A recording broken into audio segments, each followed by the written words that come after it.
प्रधानमंत्री नरेंद्र मोदी ने लोगों से जन औषधि केंद्रों से किफायती दवाएं खरीदने का आग्रह किया। भारत की स्वतंत्रता के 75 वर्ष पूरे होने के उपलक्ष्य में गठित राष्ट्रीय समिति की आज पहली बैठक होगी। संसद के बजट सत्र का दूसरा चरण आज से। आज अंतर्राष्ट्रीय महिला दिवस मनाया जा रहा है।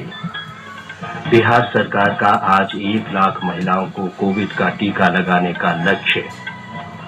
अमेरिका के एक बड़े वैज्ञानिक ने कहा, भारतीय टीके ने दुनिया को घातक कोरोना वायरस से बचाया। नेपाल के प्रधानमंत्री केपी शर्मा ओली ने भारत में निर्मित कोविशील्ड का टीका लिया।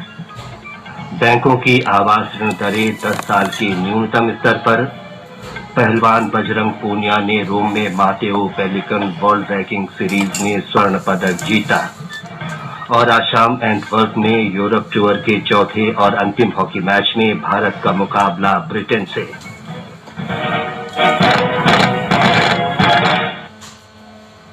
समाचार प्रभात में रवि कपूर के साथ मैं विमलेंदु पांडे। कोविड महामारी के खिलाफ देश एकजुट होकर लड़ रहा है। आप भी हमारे साथ सुरक्षा और बचाव के 3 आसान एहतियाती उपायों का संकल्प लें। मास्क पहनें, 2 गज दूरी है जरूरी, सुरक्षित दूरी बनाए रखें और हाथ और मुंह साफ रखें। अब समाचार विस्तार से। प्रधानमंत्री नरेंद्र मोदी ने लोगों से जन औषधि केंद्र की दवाओं का उपयोग करने का आग्रह किया है। उन्होंने कहा कि इन केंद्रों के जरिए लोगों ने 9,000 करोड़ रुपए की बचत की है।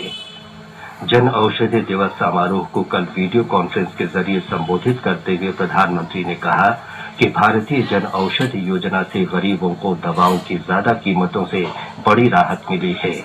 पैसे बच गए तो परिवार को भी लाभ हो गया कि भाई चलो अब अच्छे काम के लिए, बच्चों की पढ़ाई के लिए हम पैसों का खर्च करेंगे। तो मुझे बहुत अच्छा लगा और आपसे मेरा यही आग्रह होगा कि जिनसे भी आप जानते हैं, पहचानते हैं, अगर उनको दवाइयां खानी पड़ रही है तो उनको जरूर बताइए कि आप ये जन औषधि केंद्र से दवाई लीजिए, अपने पैसे भी बचाइए और दवाई लेने में कभी कोताही मत बरतिए। प्रधानमंत्री ने कहा कि पूरे देश में 1000 से अधिक जन औषधि केंद्र महिलाएं संचालित कर रही हैं। इस अवसर पर श्री मोदी ने शिलांग में पूर्वोत्तर इंदिरा गांधी क्षेत्रीय स्वास्थ्य एवं आयुर्विज्ञान संस्थान में 7,500वां जन औषधि केंद्र राष्ट्र को समर्पित किया। प्रधानमंत्री ने कहा कि स्वतंत्रता दिवस की 75वीं वर्षगांठ के अवसर पर 75 जिलों में जन औषधि केंद्र खोले जाएंगे। प्रधानमंत्री ने कहा कि भारत ने योग को अंतर्राष्ट्रीय स्तर पर पहचान दिलाई। उन्होंने कहा कि कोविड टीकाकरण के मामले में भारत न केवल अपनी बल्कि दूसरे देशों की भी सहायता कर रहा है।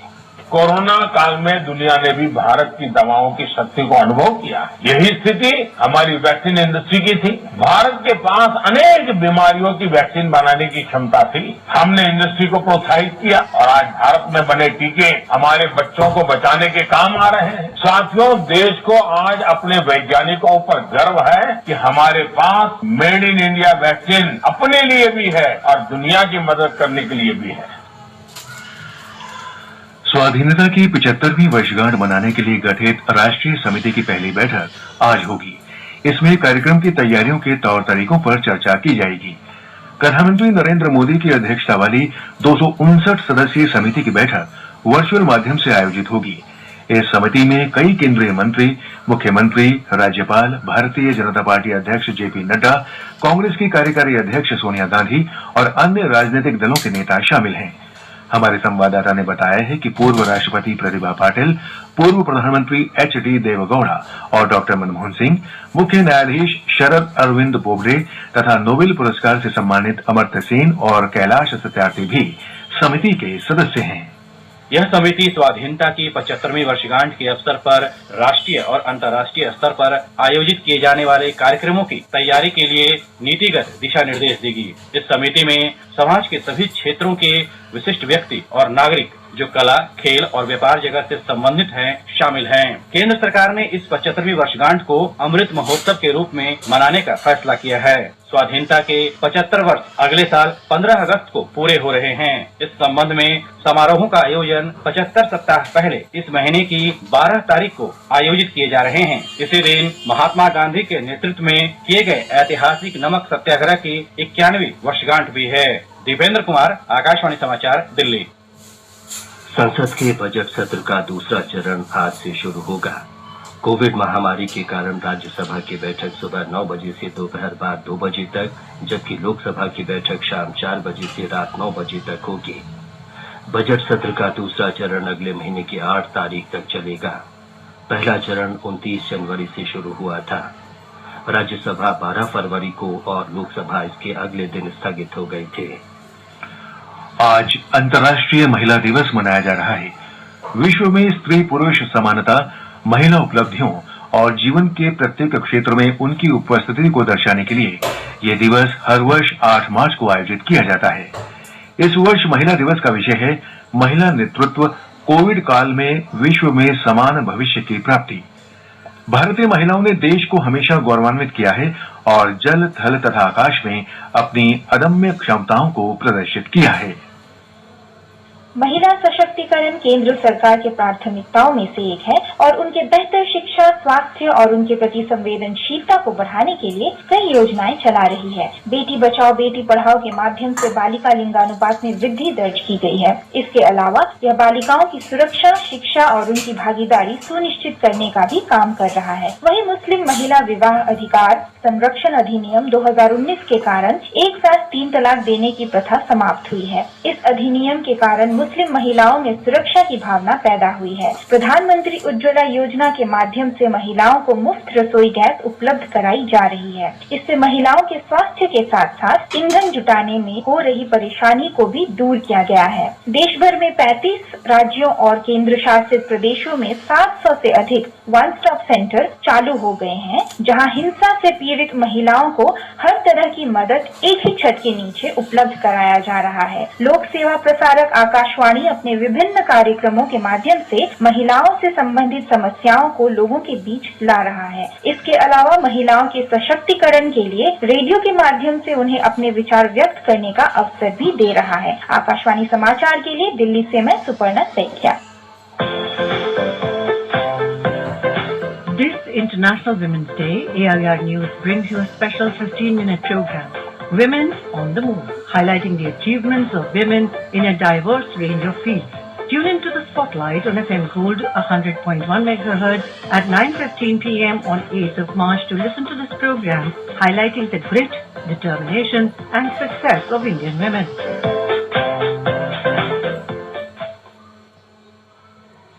राष्ट्रपति रामनाथ कोविंद ने अंतर्राष्ट्रीय महिला दिवस के अवसर पर महिलाओं के प्रति सम्मान, सुरक्षा और सशक्तिकरण का आह्वान किया है।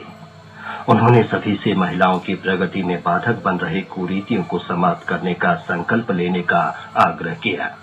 राष्ट्रपति ने अंतर्राष्ट्रीय महिला दिवस की पूर्व संध्या पर अपने संदेश में कहा कि महिलाएं हमारे परिवार, समाज और राष्ट्र के लिए एक प्रेरणा हैं और वे सामाजिक संरचना का आवश्यक आधार हैं। श्री कोविंद ने कहा कि भारत में महिलाओं ने जीवन के हर क्षेत्र में अपनी विशिष्ट पहचान बनाई है और राष्ट्र की प्रगति में महत्वपूर्ण योगदान दिया है। उन्होंने कहा कि अभी भारत में महिलाओं की सामाजिक आर्थिक स्थिति को और बेहतर बनाने के लिए बहुत कुछ किया जाना बाकी है। राष्ट्रपति कोविंद ने कहा कि हम सभी को महिलाओं की सुरक्षा, शिक्षा और स्वतंत्रता के लिए अथक परिश्रम करना होगा। ऐसा करने से ही हम महिलाओं, विशेषकर हमारी बेटियों के लिए अधिक सक्रिय, सक्षम और सशक्त बनने का मार्ग प्रशस्त कर पाएंगे। उन्होंने इस अवसर पर सभी महिलाओं को बधाई और शुभकामनाएं दी। समाचार कक्ष से रत्ना पांडे। कपड़ा मंत्री स्मृति ईरानी ने कहा है कि भारत अगले 2 वर्षों में रेशम उत्पादन में पूरी तरह से आत्मनिर्भर हो जाएगा। श्रीमती ईरानी कल नई दिल्ली में कृषि, रेशम उत्पादन तथा थाई रीलिंग उन्मूलन पर राष्ट्रीय स्तर के एक कार्यक्रम को संबोधित कर रही थीं। उन्होंने कहा कि देश में कच्चे रेशम का उत्पादन पिछले 6 वर्ष में 35% बढ़ा है। अंतर्राष्ट्रीय महिला दिवस की पूर्व संध्या पर कपड़ा मंत्रालय ने कई महिलाओं को बुनियाद नाम की रेशम चरखा मशीनें वितरित की। उत्तर प्रदेश के मुख्यमंत्री योगी आदित्यनाथ ने अंतर्राष्ट्रीय महिला दिवस पर महिलाओं को शुभकामनाएं दी हैं। बधाई संदेश में मुख्यमंत्री ने कहा है कि राज्य सरकार महिलाओं और बालिकाओं के समग्र विकास के लिए प्रतिबद्ध है। ब्यौरा हमारी संवाददाता से। प्रदेश भर में आज गोष्ठियों, सम्मान समारोह और अन्य कार्यक्रमों का आयोजन हर जिले में किया जाएगा, जिसमें विभिन्न केंद्रीय मंत्री और प्रदेश सरकार के मंत्री हिस्सा लेंगे। मुख्यमंत्री योगी आदित्यनाथ आज मिशन शक्ति के दूसरे चरण का शुभारंभ करेंगे। वो 18 जिलों में विशेष महिला पुलिस चौकियों का उद्घाटन करेंगे। इसके साथ ही पिंक बूथ और पिंक टॉयलेट का भी लोकार्पण करेंगे। अपने संदेश में मुख्यमंत्री योगी आदित्यनाथ ने कहा कि राज्य में मिशन शक्ति अभियान महिलाओं की सुरक्षा, सम्मान और उन्हें आत्मनिर्भर बनाने के लिए चलाया जा रहा है। आज प्रदेश में उड्डयन के क्षेत्र में भी एक नई पहल की शुरुआत होगी, जब केंद्रीय मंत्री संतोष गंगवार और राज्य के नागरिक उड्डयन मंत्री नंदगोपाल नंदी की मौजूदगी में बरेली एयरपोर्ट से पहली कमर्शियल उड़ान शुरू होगी। महिला दिवस के मौके पर शुरू होने वाली इस पहली फ्लाइट में सभी क्रू मेंबर महिलाएं होंगी। महिला दिवस के अवसर पर राज्य के हर जिले में टीकाकरण केंद्रों पर 3 सत्र आयोजित किए जाएंगे, जिसमें टीकाकरण करने वालों से लेकर टीका लगवाने वाली सभी महिलाएं होंगी। राजधानी लखनऊ में आज सभी ऐतिहासिक इमारतों में महिलाओं का प्रवेश निःशुल्क होगा। वहीं कई जिलों में जहां एक और पिंक मैराथन आयोजित की जाएगी, वहीं दूसरी तरफ बुजुर्ग महिला कैदियों को भी रिहा किया जाएगा। सुशील चंद्र तिवारी, आकाशवाणी समाचार, लखनऊ। हिमाचल प्रदेश पुलिस विभाग अंतर्राष्ट्रीय महिला दिवस के अवसर पर शिमला के ऐतिहासिक रिज मैदान पर विशेष महिला परेड का आयोजन करेगा। इस परेड का उद्देश्य पुलिस में महिलाओं की संख्या बढ़ाना है। पुलिस विभाग के 2 विशेष सत्रों में राज्यपाल बंडारू दत्तात्रेय और मुख्यमंत्री जयराम ठाकुर विशेष अतिथि होंगे। डीजीपी संजय कुमार कुंडू ने बताया कि राज्य पुलिस महिला दिवस के अवसर पर कई विशेष कार्यक्रमों का आयोजन करेगी। हेमा मालिनी, आमिर खान, अनुपम खेर, प्रकाश झा और हंसराज हंस सहित कई फिल्मी हस्तियों ने हिमाचल प्रदेश पुलिस को वीडियो मैसेज के माध्यम से बधाई दी है। अंतर्राष्ट्रीय महिला दिवस मनाने के लिए आज केंद्र सरकार के सभी पुरातात्विक स्थलों पर महिला पर्यटकों का प्रवेश निःशुल्क होगा। भारतीय पुरातत्व सर्वेक्षण ने कहा है कि देश भर के सभी स्मारकों में भारतीय और विदेशी महिलाओं को निःशुल्क प्रवेश दिया जाएगा। फिल्म प्रभाग बाल चित्र समिति के सहयोग से अंतर्राष्ट्रीय महिला दिवस के अवसर पर 3 दिन तक विशेष कार्यक्रम आयोजित करेगा। इस दौरान वृत्त चित्र और फीचर फिल्मों के साथ कई विषयों पर वेबिनार का आयोजन किया जाएगा। अंतर्राष्ट्रीय महिला दिवस के अवसर पर आकाशवाणी समाचार विभिन्न क्षेत्र में उत्कृष्ट कार्य करने वाली महिलाओं के योगदान को प्रस्तुत करता है। आज हम सेना और प्रशासन के क्षेत्र में प्रभावी कार्य करने वाली महिलाओं की भूमिका के बारे में बता रहे हैं। सीमा सुरक्षा बल बीएसएफ रक्षा की पहली पंक्ति है, जिसमें इस समय 140 महिला राजपत्रित अधिकारी और 470 महिलाएं गैर राजपत्रित पदों पर तैनात हैं। हमारी संवाददाता की ये रिपोर्ट। सीमा सुरक्षा बल ने 2008 से महिला सिपाहियों की भर्ती शुरू की है। ये महिला सिपाही जम्मू कश्मीर, राजस्थान और पूर्वोत्तर के सीमावर्ती क्षेत्रों में अपनी ड्यूटी निभाती हैं। सीमा सुरक्षा बल में महिलाओं को पुरुष सहयोगियों के समान ही प्रशिक्षण दिया जाता है और वे कठिन क्षेत्रों में अपनी ड्यूटी का निर्वाह भी पुरुषों के समान ही करती हैं। आकाशवाणी से बातचीत में सब इंस्पेक्टर सरिता कुमारी ने सीमा पर तैनाती के अनुभव साझा करते हुए कहा, मैं राजस्थान बॉर्डर से सर्व कर चुकी हूँ और Jammu and Kashmir counter part की तरफ से फायरिंग हो रही थी और उस टाइम हमारा खाना बना ही हुआ था, लेकिन इतनी हैवी फायरिंग थी कि हमें खाना खाने का मौका भी नहीं मिला। हमने भी उनको रिटालिएशन किया और उसकी जवाबी कार्रवाई में हमने भी फायरिंग काउंटर पार्ट की। हमारी ड्यूटी सेम जो मेल होता है वैसे ही रहती है। वही 0 लाइन पेट्रोलिंग पे हम भी जाते हैं अपने ग्रुप के साथ में।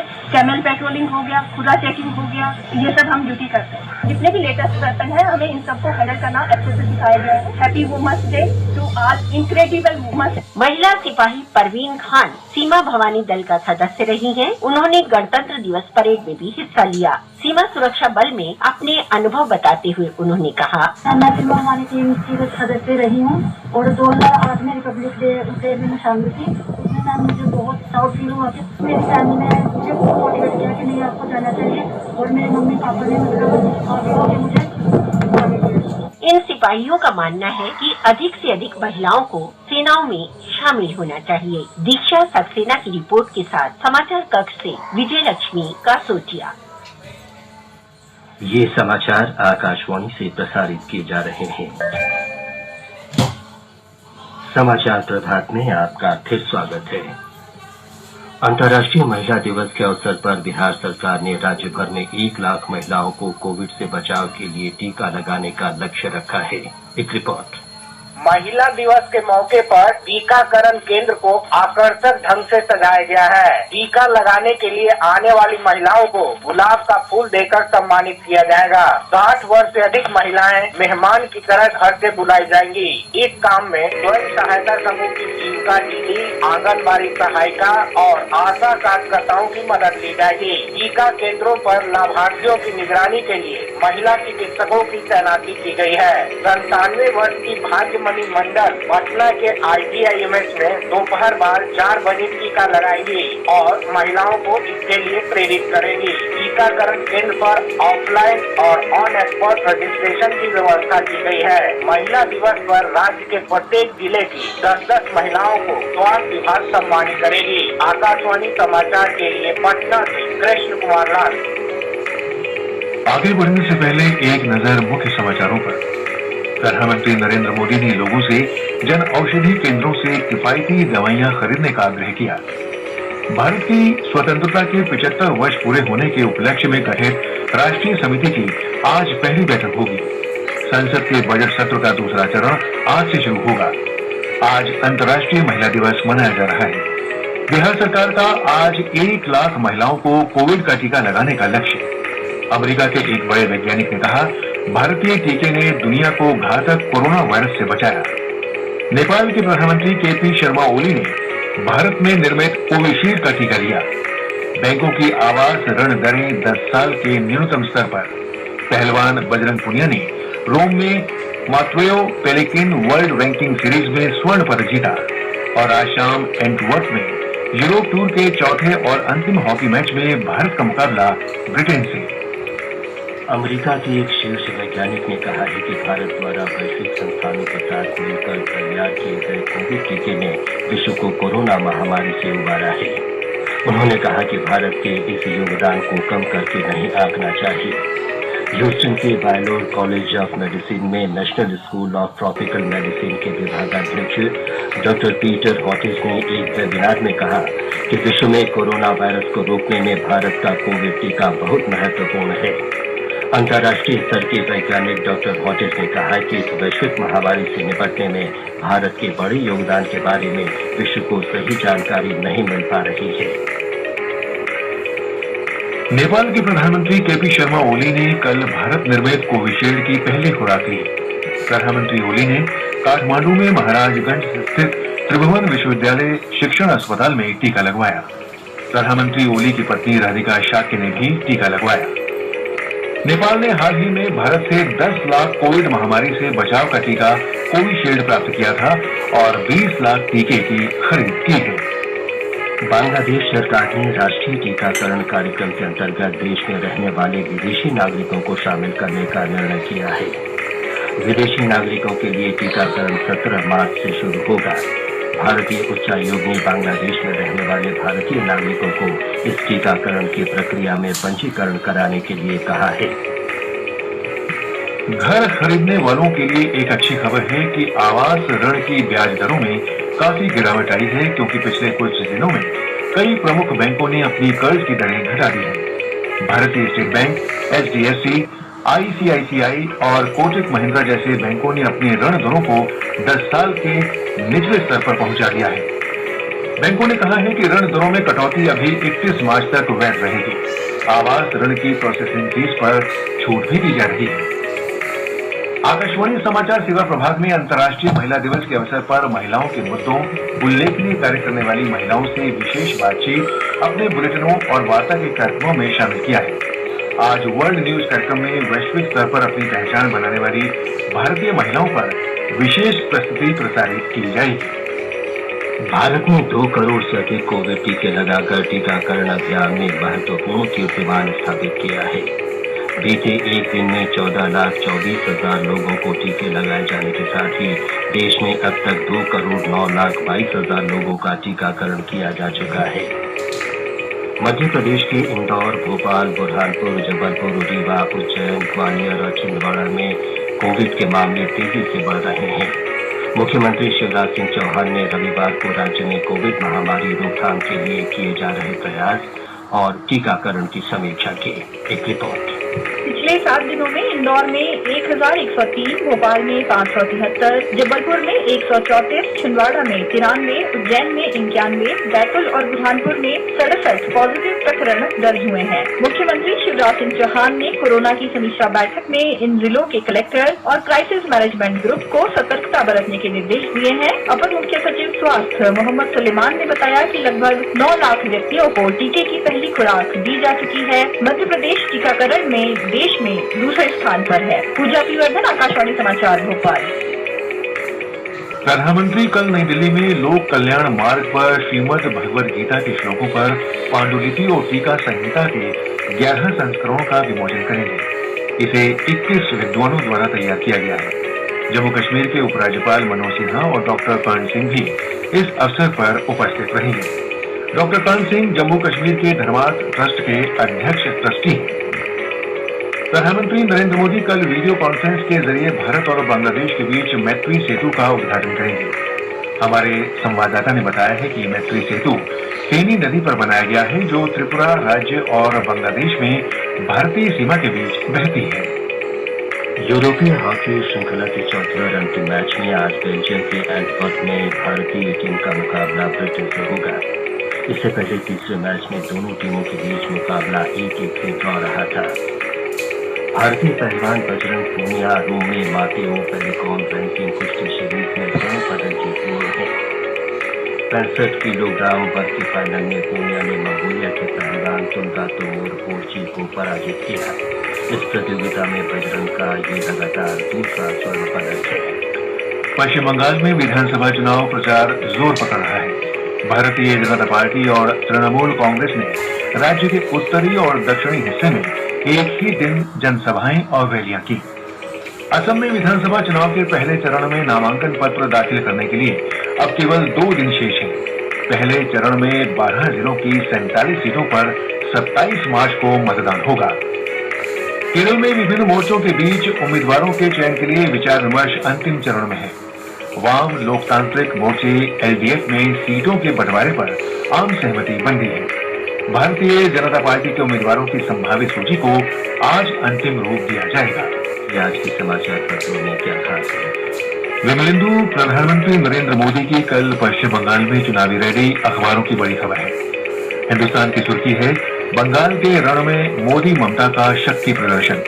राजस्थान पत्रिका की टिप्पणी है, बंगाल का सियासी खेला शुरू। अमर उजाला कहता है, चुनावी माहौल में संसद का बजट सत्र का दूसरा चरण आज से। वित्त विधेयक और अनुदान मामलों को पारित कराने पर सरकार की नजर। सत्र की कार्रवाई पर दिखेगा सियासी असर। कल से बुजुर्ग सांसदों को टीका। राज्यसभा के 62% तो लोकसभा के 36% सांसदों की आयु 60 वर्ष से अधिक। संसद भवन में ही कोविड टीकाकरण केंद्र। जनसत्ता की अहम खबर है, लगातार दूसरे दिन कोरोना के 18,000 से ज्यादा नए मरीज। 6 राज्यों में कोरोना के ज्यादा मामले सामने आ रहे हैं। नई खरीदने पर 5% की छूट।